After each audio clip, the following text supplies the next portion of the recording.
Good morning from India. Good afternoon to our friends in Southeast Asia. Good evening to our friends in Australia. It's an absolute pleasure for me to welcome you all to the second day of the Global Virtual Conference on Reimagining and Transforming the Future of Law Schools and Legal Education. We are into the 12th thematic session of this conference on the theme, Setting Digital Classrooms to Facilitate Teaching and Learning. We have with us a very distinguished group of individuals, leaders in their own right, representing both academia as well as the profession. Let me introduce briefly them. We have with us Ms. GOKHALE, partner of one of India's leading law firms, NISHITH DESAI Associates, and also honorary adjunct professor at Jindal Global Law School. We have Professor Dr. TRISH, MUNDY, Dean of the School of Law at the University of Wollongong, Australia. Professor Andrew LYNCH, Acting Dean of the University of New South Wales Law School, University of New South Wales, Sydney, Australia. My own colleague, Professor Jeremy Wade, Associate Professor of Practice, and also Director of the Office of Academic Planning and Innovation at OP Jindal Global University. And also our moderator for this session, Professor Dr. MANVEEN SINGH, Associate Professor and Associate Dean of Jindal Global Law School, OP Jindal Global University. Part of the session, although behind the scene, and I'm going to hand this over to Dr. MANVEEN SINGH to take it forward. Thank you. Thank you, Professor Raj. Thank you. A very warm welcome to all my panelists for this 12th session. Without much ado, I'll straight away come to probably one of the most interesting aspects of this entire period involving a global lockdown caused by this pandemic. Now, one of the most overt and overriding impact of the pandemic on individuals and institutions has been the increased reliance on technology. Across the globe, different sectors, including the legal sectors, have adapted to the virtual mode of working, and the present session is evident enough of the fact that we are all sitting in an environment where we are connecting from across the world with each other through this virtual mode of technology.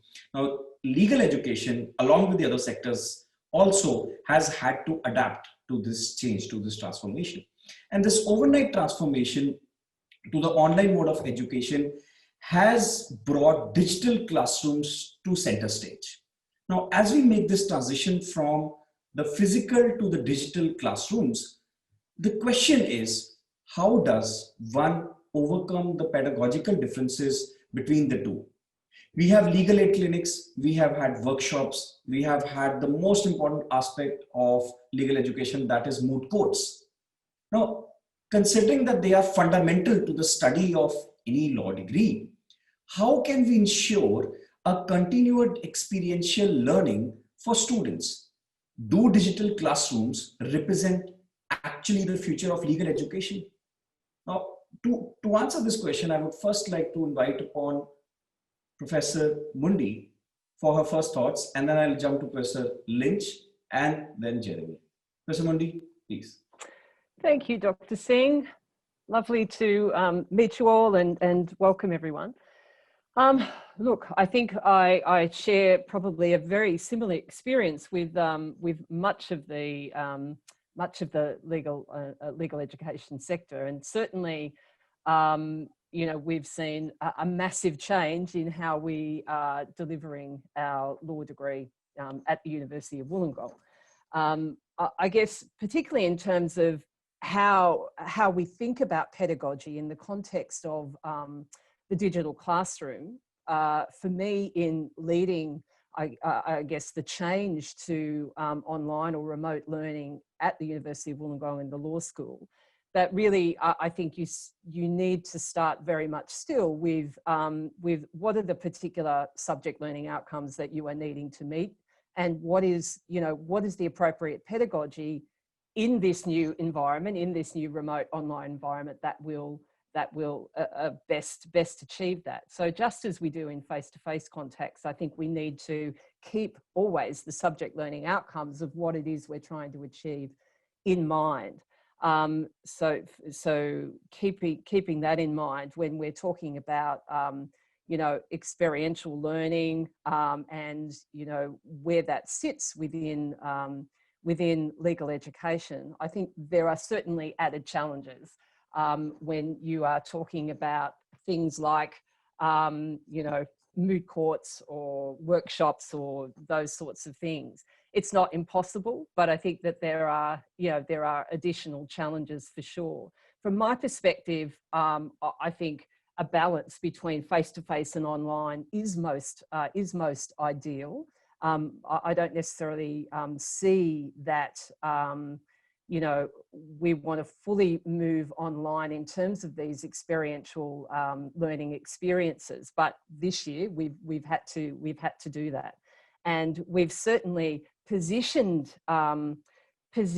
the work that we've done in experiential learning in an online format. For example, through moot courts, we've positioned that really, I think, as new experience or key skills that are needed for students as we move forward. So we've seen throughout the world and in Australia that courts, for example, are moving online. So it's really positioning new skills for students in gaining skills of advocacy online, in using technology, and helping them to experience these new technologies more positively and placing them within the context of professional practice. I think for me, you know, that's how we've framed it this year. Yes, we have to do this, but there are ways that and reasons that we can do it and make it a meaningful one for students. Right, Professor Mundy, thank you so much. Professor Lynch, would you like to come up with your first thoughts? Certainly, thank you, Dr. Singh. So I'd agree with what Trish has just said. You know, very similar reflections actually in terms of the necessity in 2020, but trying to put that into a larger frame when engaging students as to what we were doing and the benefit of it for them. And I think the focus really needs to be on, and I expect I'm going to repeat this idea a lot today because I've thought a lot in the last couple of months about this, which is to think about the principles of the legal education that you're trying to provide and less about the platforms or the modes. And I think particularly with mooting, in fact, as Tricia said, you know, that the Australian court system has effectively been operating in exactly the same way that we've been getting students to do advocacy skills development. So in that sense, practice and education have been hand in hand. I think that clinical legal education is the much more challenging aspect of experiential learning in a digital world. My faculty runs, as several do in Australia, a clinical law centre, a community law centre. And so simply, you know, it's just not open for members of the public who would normally come off the street and into the centre with their legal issues to be interviewed by staff and students, the solicitors who are employed in that centre working with our students. So that really was changed as a separate workplace in itself. And I think the use of digital technology in clinical experiential learning is going to be something that might it isn't as easily addressed as, say, advocacy and mooting. It will have some benefits in terms of obviously providing accessibility for members of the community who don't just have the means to access the community law centre that we provide, but it is a very different experience, I think, for the staff and the students. In terms of the future that you've mentioned. Again, I'd agree with Trish that it's going to be a question of balance. I just cannot imagine that we will divest ourselves of digital learning experience. I mean, there's been this massive upskilling from academic teaching staff, greater proficiency with students. A lot of the student feedback is that they like the flexibility of the experience. So how can we really find a way to carry the best of what we've done this year and connect it to our face-to-face classroom experience? That's the challenge. Right. Yeah. I mean, needless to say, it looks like probably this is the sort of an opportunity for institutions to to perhaps channel into those unexplored, qualities that have lay hidden for a long period of time, and we are soon realizing that probably there is this inner energy that is requires to be channelized through this online mode of classes rather than the physical classroom, where you are in a much better position to basically justify your being an academic or your being a teacher. So Jeremy, on that note, I would want to come to you and invite your first thoughts on this aspect of how we have been able to make this transition and how things are going according to you, as we still go through the second phase of this pandemic. Jeremy, you're on mute. Thank you. Yes, sure. I think COVID, without a doubt, is making us realize just how much digital is a reality and probably a permanent feature in education going forward. So universities and law schools, all of them need to have a dedicated strategy, I think. At the same time, we certainly would not want to lose the magic that in-person classrooms provide. The shared, attention and the human experiences. So I agree with former panelists about finding a future where we can preserve, best aspects of in-person, but also, really taking advantage of what online and digital experiences can add. I will say that I have limited experience in legal education. My background's more in business education and with the integration of social sciences.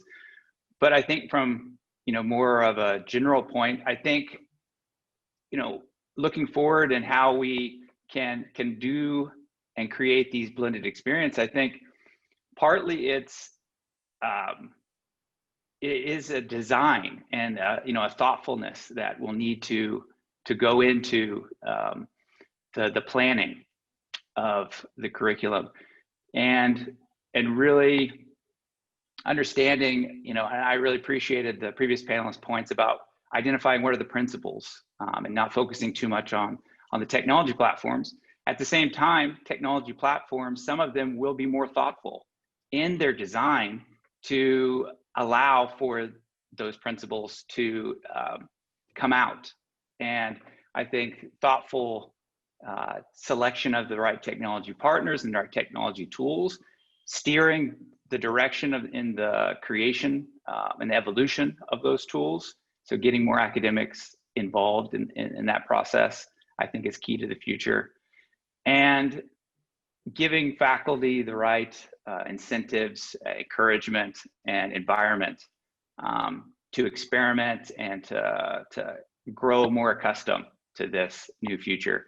But I think we have to move forward full steam ahead while not forgetting and preserving the great aspects that we've created. Right. Thank you.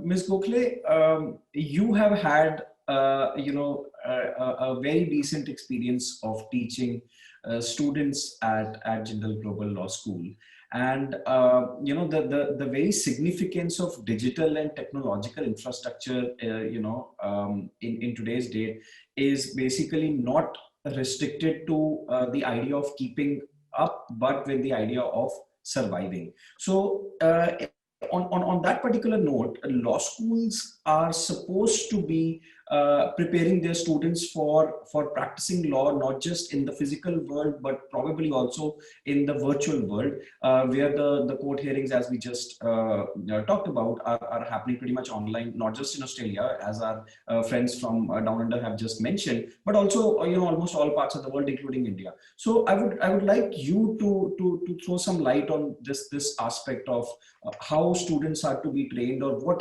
exactly is expected of students in such an environment.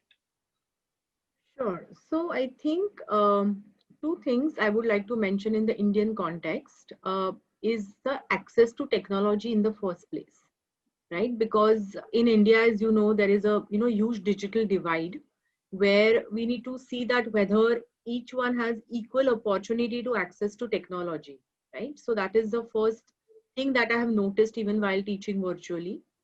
The second thing is, so basically the infrastructure availability and the ability to sort of deal with that infrastructure.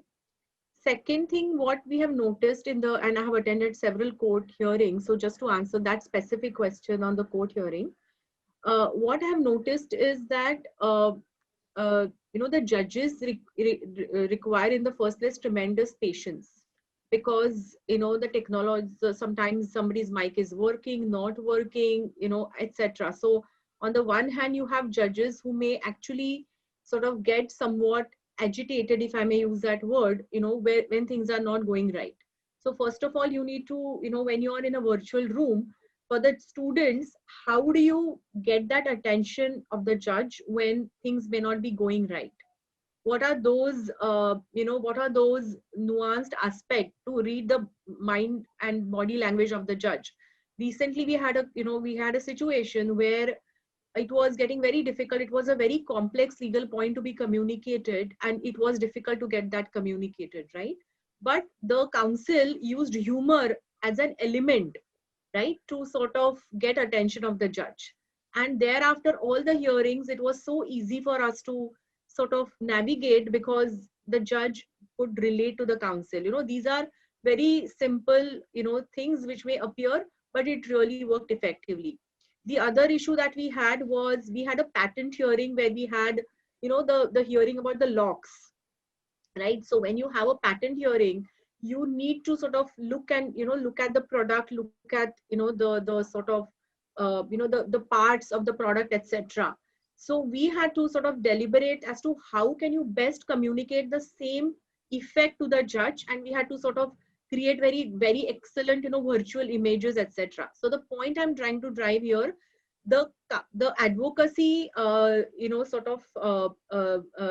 advocacy talent that you would have expected in a normal courtroom, you may have to go somewhat beyond that to be able to sort of be as effective in the virtual courtroom.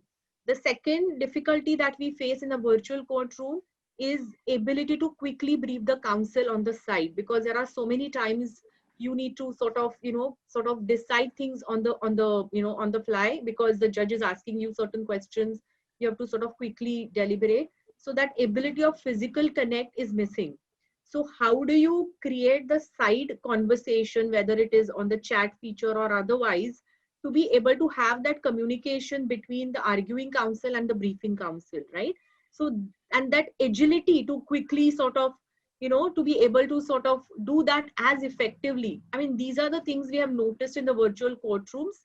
And sometimes we also had a situation, I was not part of that hearing, but I got to know later that the order could have been probably in favor, but just because things did not work out, it was not as effective, right? So how do you deal with those situations? So that is, something much beyond. And I think somebody used the word that, going extra mile to be that extra energy that you will need is something, the student should be sort of getting accustomed to, and also, be able to sort of last minute, if something goes wrong, how to handle that situation in the technological scheme of things, because it's not always that things work excellently insofar as technology is concerned. So these are the sort of real life experiences I thought I should share in the context of virtual courtroom. And I do have some additional points which probably we can deliberate later. Sure. Oh, that's absolutely wonderful. And I must say, I might just add to what you just mentioned. Not only do students have their task cut out, but I must say, teachers have their task cut out, because the onus is upon the teachers to train the students in a manner which allows them to take care of all that you mentioned in a virtual courtroom. That is the absolute necessity of legal education in today's date. And I'll now kind of also try to touch upon these diversities that are there across different geographical locations and different countries, because the pandemic does not distinguish between nations, nationalities, cultures, and communities alike. The effect has been pretty much the same across different institutions, across different people belonging to different backgrounds. Now, in such situations, we cannot keep the universities out of the domain. Some universities are better equipped to deal with such a pandemic, whereas others might not be that well equipped. Now, what, in the opinion of the panelists, can actually be done to enable such institutions to effectively respond to the challenges of digitalization? Because the key is to move to this culture of digitalization. Everything is digital, ranging from books to study materials to recordings to a submission of assignments, so on and so forth. So Professor Lynch, would you like to come in here and talk a little bit about these aspects of the diversities and how institutions are able to cope up with all of this? Sure, and thank you for the question. And I think, I mean, we could tackle this in a number of ways. I do think that each institution needs to make some key decisions for itself, and growing out of the conversation we've already had. I think Jeremy's point about, identifying what are the technological platforms that you want to use and that you see as most suited to the legal education that you're wanting to provide is really key. One of the things that happened in 2020 was that there was, a very quick scramble towards an online environment for students. But across the institution, well, certainly my institution, everybody reached for different things: Zoom, Teams, other platforms. Collaborate on Moodle and things like that. And the student feedback was to say, all of these have their pros and their cons, but the thing we really want is consistency. So we actually find it quite a confusing environment if different teachers use different technology, never mind what they actually then do with it. And I think guiding those choices need to be a return to what are the pedagogical principles that underpin the legal education that you're seeking to provide. So those, I think, are internal conversations. But I took your question to be broader, Dr. Singh, and really to be around, well, how can we, given the commonality of this experience, how do we share resources and how do we work towards, a sense of legal education in a digital format, as well as clearly, I think, face-to-face teaching, but how do we optimize the capacity of each institution? And I think, resources and accessibility are a big part of this. I mean, there are some enormously wealthy institutions across the globe, and then there are others who are also needing to maintain their programs at a time like this with fewer resources. And it seems to me there's a great amount of to be gained by sharing. Firstly, of experience through occasions like this one, which Jindal brings together people to really talk about what we're doing right now and to learn from different perspectives.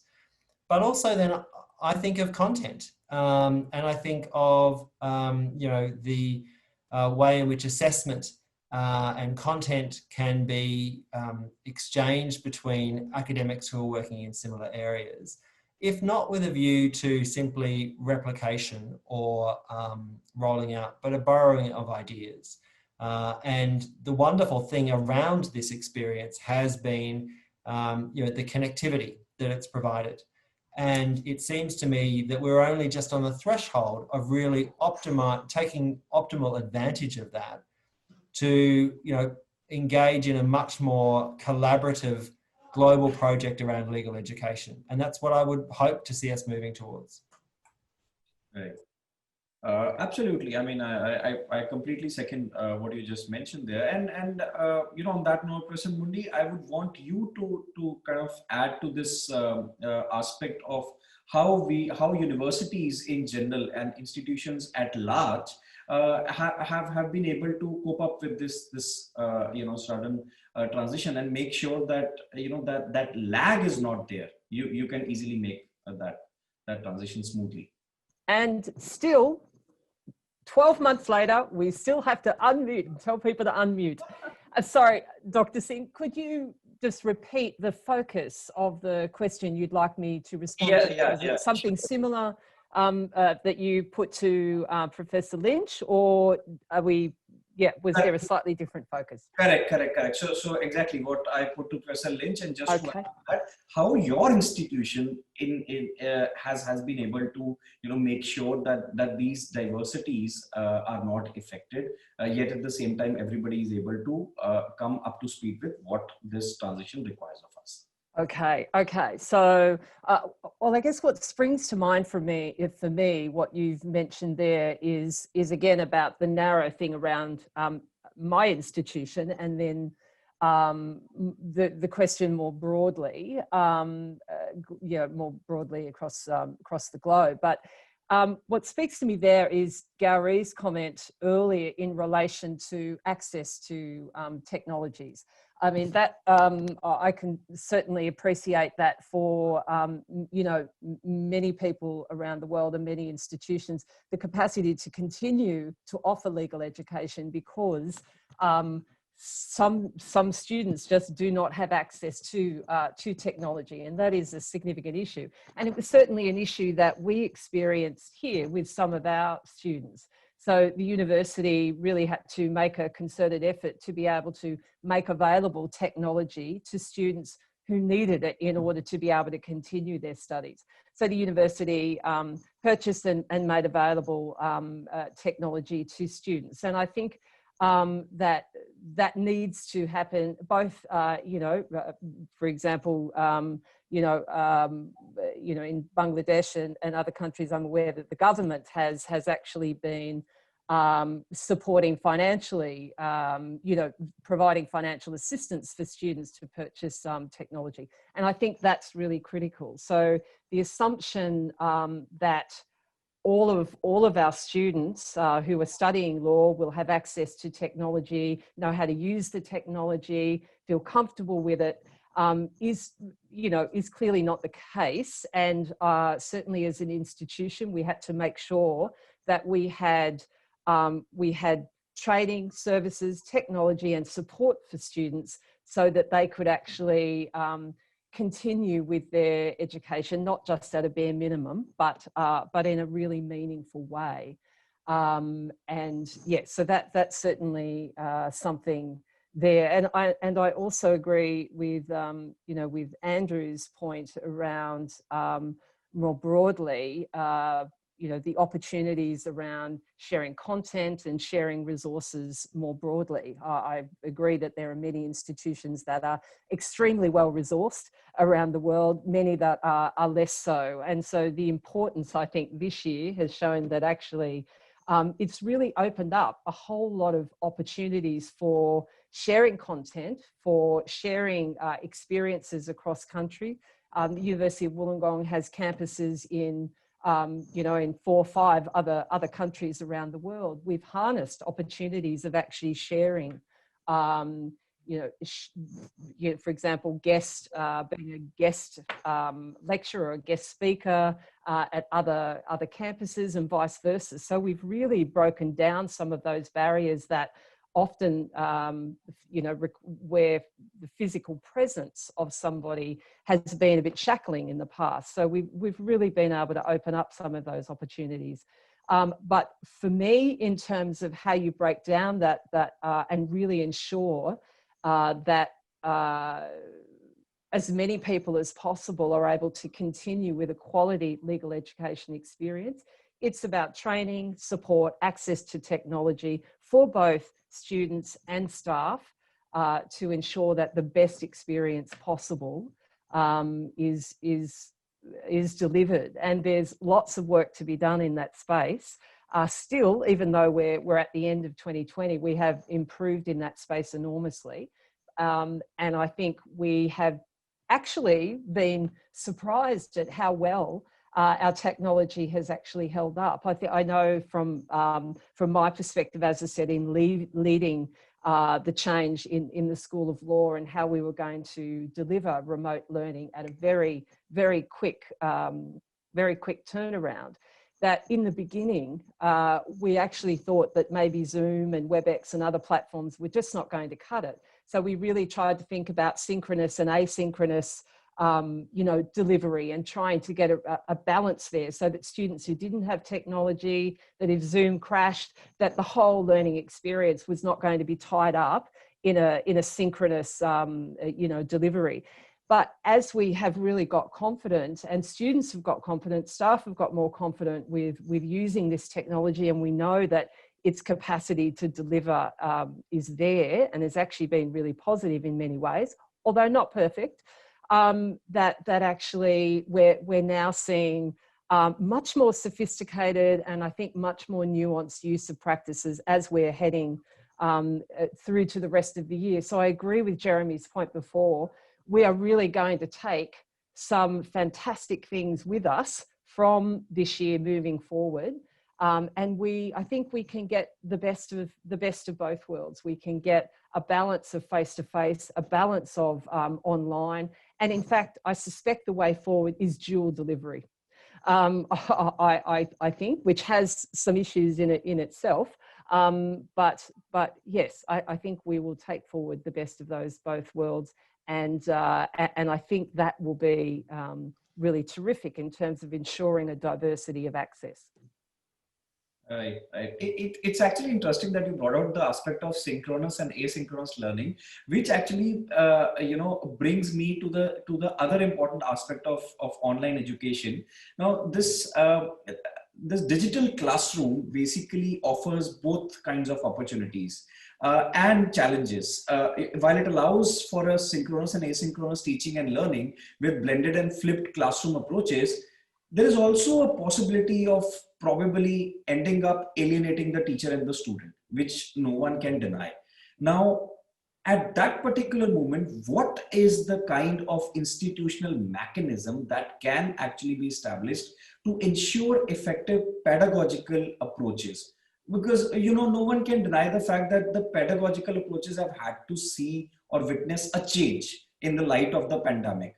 Now, how can actually law schools provide an enabling environment to their faculty to reimagine pedagogy, evaluation, and assessment so that the students' ability to learn, grasp, and then reproduce all of that as and when it is required of them, like Ms. Gokhale was mentioning, in the courtroom, is not compromised. So Ms. Gokhale, I would rather want to come to you first here, because you can definitely throw some light on this aspect of how different pedagogical approaches can affect the output when it is most important for a law student. Sure. When Professor Raj Kumar, approached me for being a professor for this particular course, the first thing I said that I will miss by, Blackboard, right? So the techniques will have to evolve because I'm in the habit of really going, sort of drawing charts and, explaining concepts. So I had to sort of myself reimagine, all of that in a virtual world. So coming to the specific question, I think I really like the point that you mentioned about, alienation, or, how do you sort of continue that connect? Because in any, even in India, as you know, we had that Guru Shishya Parampara kind of a concept, just for the others. It is basically the relationship between a professor or a teacher and a student is at a much higher level. It is, sometimes even at a philosophical level or a spiritual level. We go to that extent also in the Indian context, right? So what is very important is that connect. Right from the beginning, how do you and how can the institutions also enable that initial connect between the professor and the student in when you have never met before, right? So because typically in a sort of and especially in the context of legal education, what is very important that the professor equally teaches also in my mind is the assessment of human behavior, because as lawyers what you're really doing is assessing the human behavior, right? Or so the mind game, that kind of concepts, right? How do you sort of connect with the minds? So I think the most important thing is which helped, and just as an experience which I had with Jindal Law School, they assigned a faculty to me who can help me navigate this entire situation. So that was one very good thing, because the professor knows their students from before probably. So I was able to sort of navigate that situation. Now coming to the specific teaching techniques, I think we have to go much beyond as professors. We have to, the expertise has to be at the highest level, and the engagement of the thought, of the concepts has to be at the highest level throughout the class. Because it is very easy for you to lose a student who is, who's on a phone in some place where the technology may not be as great or otherwise, and may not even be able to see your expression, etc. So how do you constantly keep at the top of the game, in terms of the concept? So the teaching methodology, I realized that it is very important. It has to be interactive. There is no way that you cannot have an interactive classroom. Initially, you will feel that some students are not answering. How do you get them out? How do you make different groups to be able to sort of, compulsorily get that engagement? So what for example, what I try to do was, give them assignments, which are every class assignments, to throw questions to them to say that, okay, come back on these answers, during the next class. So just, get their mind working in a, even in the remote setting at every minute of your classroom. That becomes a very, very important aspect in my mind. And insofar as the institutional support is concerned, of course, the technology, to ensure that each student, as Professor Mundy said, each student has equal access on that particular day. Because, on that particular day, there may be something going wrong. So that continuous assessment between the institution and the students to say that, okay, at so and so time, if there is any issue, what is a backup, etc. So that will definitely help. And the second aspect I would mention is the tools that are made available, sharing of screen, or ability to sort of even do the drawing, and all those additional sort of technological tools that are now evolving. So if those are made available to the professor, and that training is taken in advance, that would absolutely help enhancing that particular experience in a digital classroom. Right, absolutely. Jeremy, considering that this particular aspect of online teaching and learning, and the different pedagogies that are adopted, as well as the right choice in terms of picking an assessment which is a fair reflection of the students' abilities, is universal. It's not just restricted to legal education. So I would want you to kind of chime in with your thoughts on how best can one assess a student's ability in terms of the learning outcome. Sure.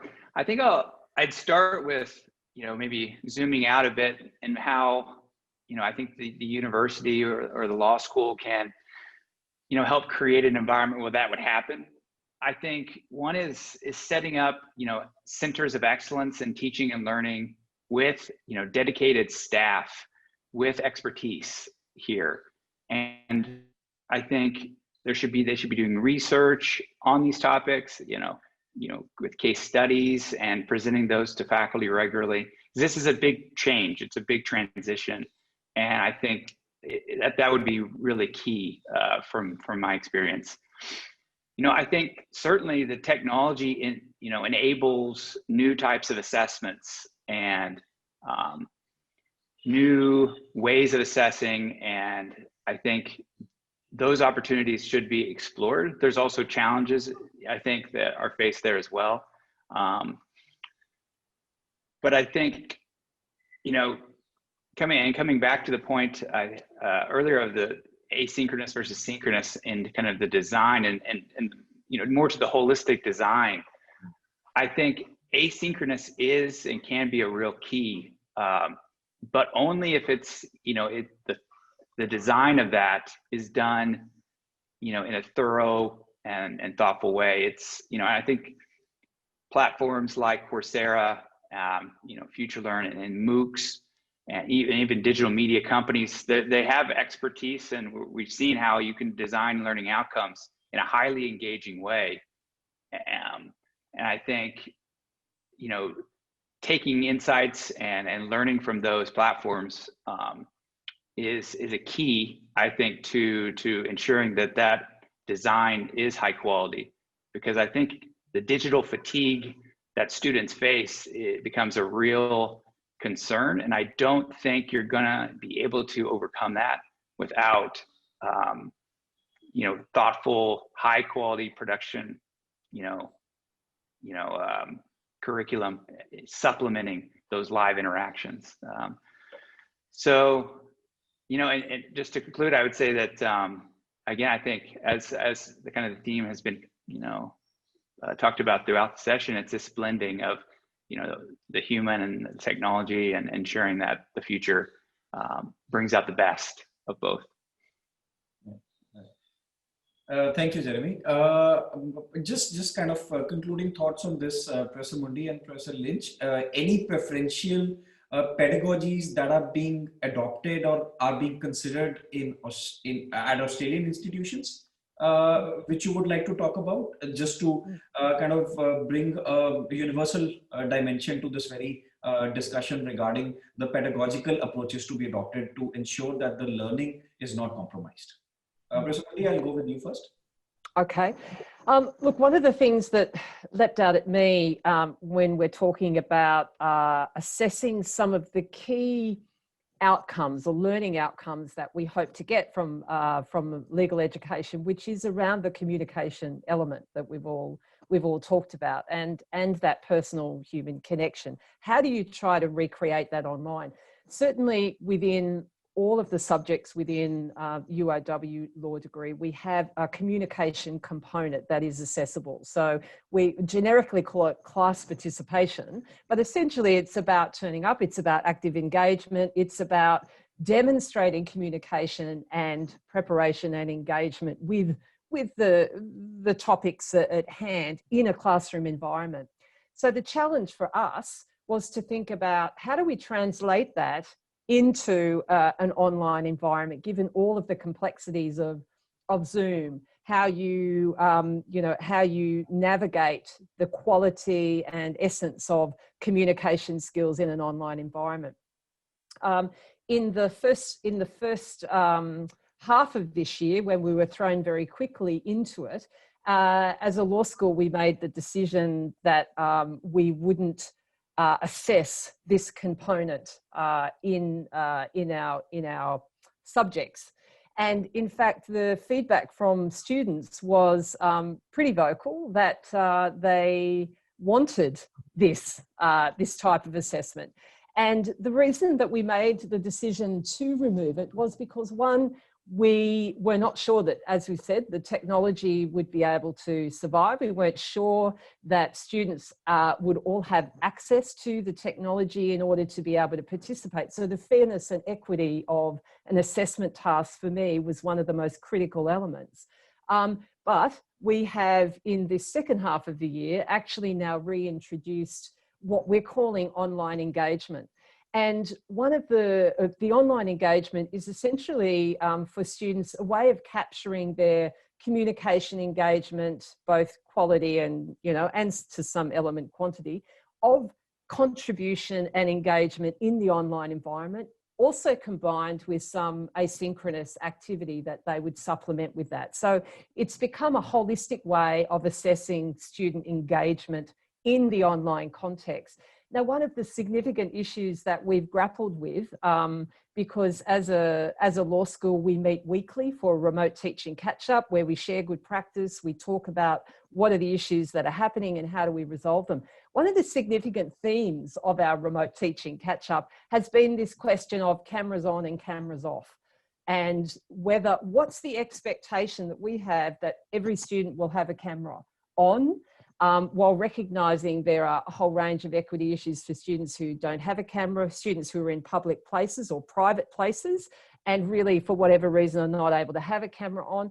but I think the general feeling is that there is a direct line, direct relationship between that communication and engagement and having the cameras on. So as a law school, we've really thought about a strategy of how we encourage cameras on, how we encourage online engagement, both through the chats, through a range of tools that we will use online, and try to really use a mix of strategies to engage and be able to assess online engagement in a range of meaningful ways. Because I agree with Jeremy, the Zoom fatigue is real. We need to really seriously have some pedagogy that I think is not simply a 2 hour on a Zoom, that there is some really considered thought given as to to the pedagogy in the online classroom. And for me, the online engagement element has been something that's been a theme throughout 2020. Whether we do it, how we do it well, and I feel that actually the way that we have got it right now at the end of 2020 is actually the sweet spot. I think we've got the sweet spot between students feeling as though it's not simply a subjective series of criteria that we're looking at, how do we assess on Zoom subjectively, but actually to realise that there are a range of indicators that we're looking at, and we're both synchronous, asynchronous, use of the chat. It's a holistic assessment, and I feel like we've kind of hit that sweet spot right now. Right, absolutely. Professor Lynch, I would really appreciate a quick 2-minute response, because then I'll take in the audience questions. So I'm getting a lot of audience questions here, and once we get a response on this, I'll directly pitch all those questions to the entire panel. So anyone can come in and answer those questions. Please, Professor Lynch. Sure. No, look, I think Trish has said it really, really well. I mean, interactivity is the issue. That is the great challenge, I think, of digital education. And we've had exactly the same problems. So this is why sessions like this are so great. The only thing I'd add to her remarks is the issue relating not just to interaction teacher-student and amongst the class as a whole, but breakout groups, small group work. In a classroom setting, you can create those and you can in fact view them all simultaneously to an extent. The idea that we've had of people in breakout rooms on various platforms and teachers kind of pop into them, it's not a culture of constant surveillance that I'm emphasizing, but I do think you can read a room in the way that you just cannot read a group of people on Zoom. You can gauge the understanding and engagement of an audience in face-to-face classes. So I think, to return us to where we almost began, as we emerge from the pandemic, I mean, what we've been doing in this term at my institution is students are blended, and we've had to observe social distancing in our classrooms, but you are able to come into classrooms for our core courses. And those are small groups of about 16 to 20 students. And the rest of the course is online. So there's that mix of synchronous, asynchronous, digital engagement, but also a return to face-to-face. The diversity is really important. And I think what you need to be doing is creating the culture and expectation setting in a classroom setting, and then replicating that in the online space. Right. Absolutely. Actually, it's quite fascinating, the fact that the audience is kind of following the discussion so closely that there is an absolute link between the questions that are coming in. So where we just finished, I have a very interesting question to the entire panel, and anyone can come in here. Classrooms are not just about theoretical learning, and we pretty much agree with that, because the role of a teacher is to ensure that his or her students are not only learning the basics of the course, but also evolving to be better and responsible citizens. Now, how can we impart the knowledge of basic human values like punctuality, discipline, and integrity in a digital classroom? Ms. GOWREE, I'll start with you, and then I'll come back to our other panelists. Sure. I think the simple answer is that the teachers will have to lead by example. for the first point, in terms of punctuality, I try to at least for most of my class try to be there 5 minutes before. So that it's a very simple method. And the second one, I think, which I was sort of constantly saying the same thing, that it is this one-to-one relationship that the student and teacher develops. That's something is likely to get missed if we continuously are in a virtual sort of situation. So that is something the teachers will have to go out of the way to have that one-to-one connect between with the students. Whether it is always possible or not is different, because in a campus you often in the campus you interact of outside the classroom equally as you do inside the classroom. So these are the things which you need to the institutions will have to go out of the way to ensure that this happens almost maybe to the 70% if not 100%. But that is absolutely critical. I completely agree with the question. Right.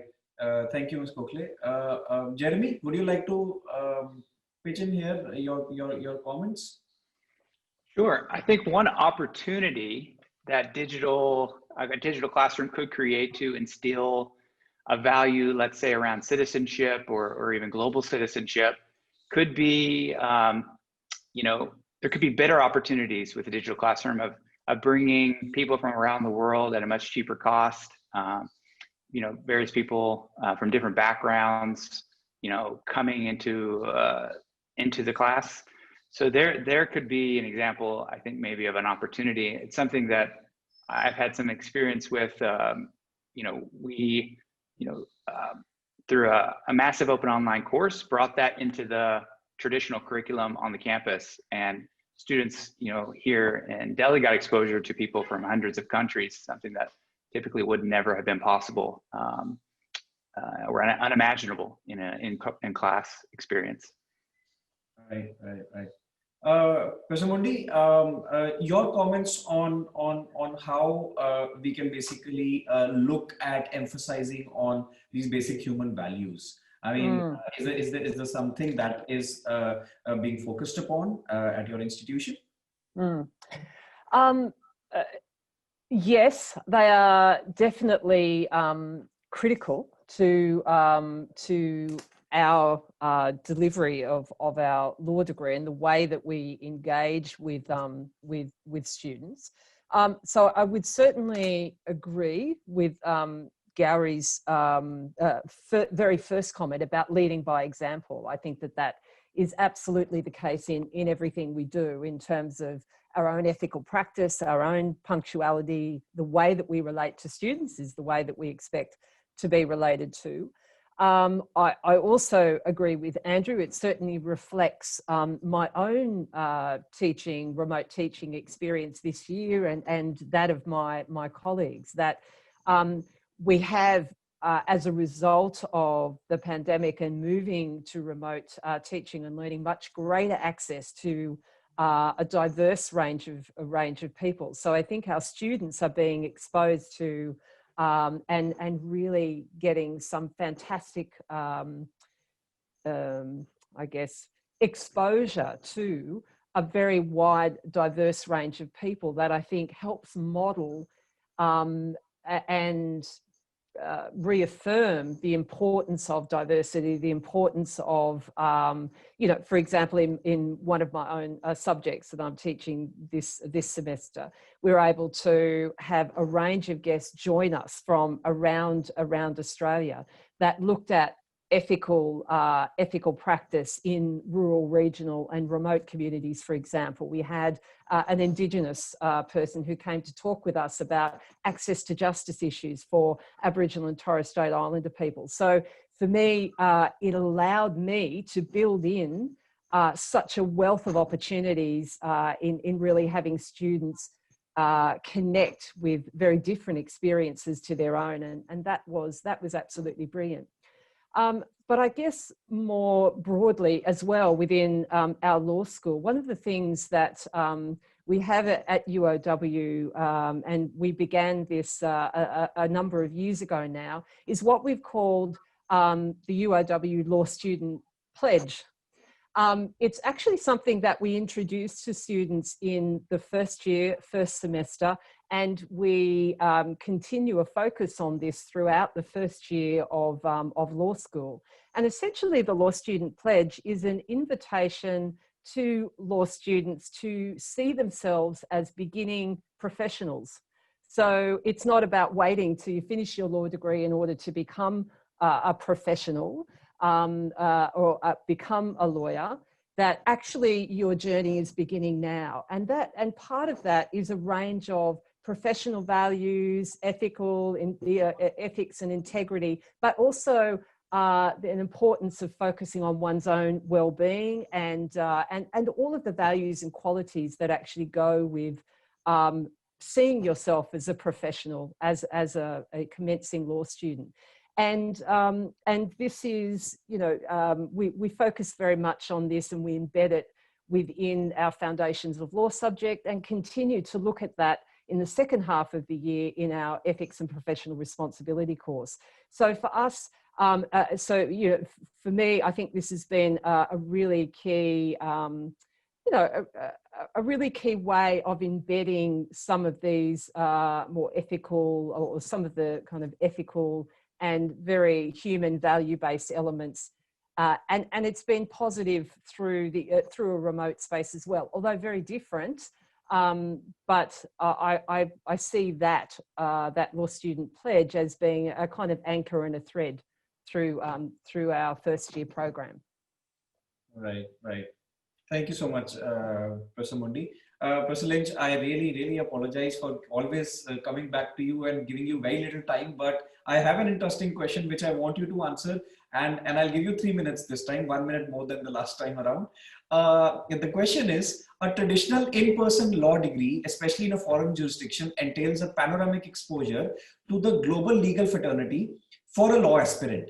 Now, incoming batches in this entire period of the pandemic have been forced to start their law school life over a laptop and probably sitting in a corner of the house and attending classes, or even if coming to the institution, probably then sitting in a hostel room and attending classes and not being able to physically visit the campus or experience that entire fulfilling campus life. Now, do you think this online format is affecting applications coming from law school aspirants? Perhaps you could give your own experience on that particular note. So I think there's two parts to your question. Thank you. Which is you know, what's the effect of all this upon applications and interest in studying? And at the moment, those seem to be high, both amongst, well, they are high amongst our domestic students who will also be largely working online into 2021, but also international students. You know, the number of applications is high for my own institution, but there's a huge question mark over converting those to actual acceptances and enrolments.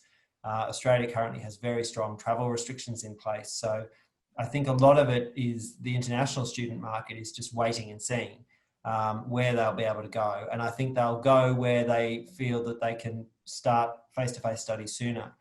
But the deeper part of your question, Dr. Singh, I think takes me to something that I wanted to respond to the earlier one on, which was not just about the ethical student, but in terms of student well-being and a culture and a community of you know, peer-to-peer connection and support. And I think we've talked a lot in this session about really positive developments that digital education can provide.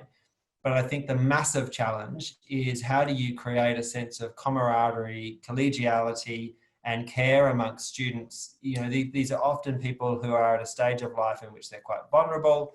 And I think the answer that I've come across to that, which I didn't engineer in any way, it sort of presented itself to me, has been the efforts of the students themselves. So in most Australian law schools, there will be a society or a club for law students.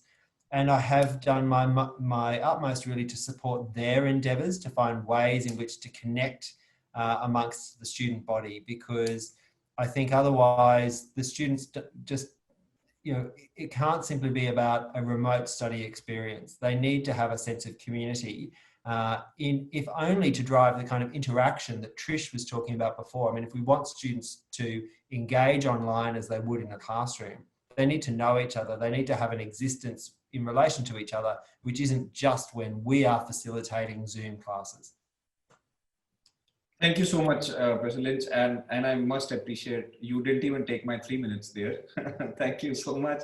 It was absolutely fascinating. I want to thank every single person who in the panel who took out time and joined us for this insightful exchange of comments. I personally learned a lot from the session, and I'm sure there are certain things that I'm going to focus on when I take to my next class. And with that, thank you so very much. And I would, pass on the baton on to my Vice Chancellor, Professor Rajkumar.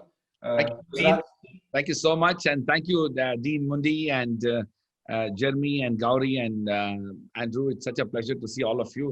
It was a fascinating discussion. In fact, all of us are living through the kind of experiences that we have all discussed about. So I'm grateful to you. We really appreciate your presence, and I look forward to hosting all of you on campus sooner than later. Thank you, Professor Raj. Thank you. Dr. And thank you, Jeremy and MANVEEN as well. And we will now be back in another 15 minutes for the session, the 13th thematic session on teaching professional ethics during COVID-19. Thank you. Thank you. Thanks. Bye. Thank you. Excellent. Thank you, everyone. Thank you. Bye. Thank you. Bye-bye. Thank you. Bye.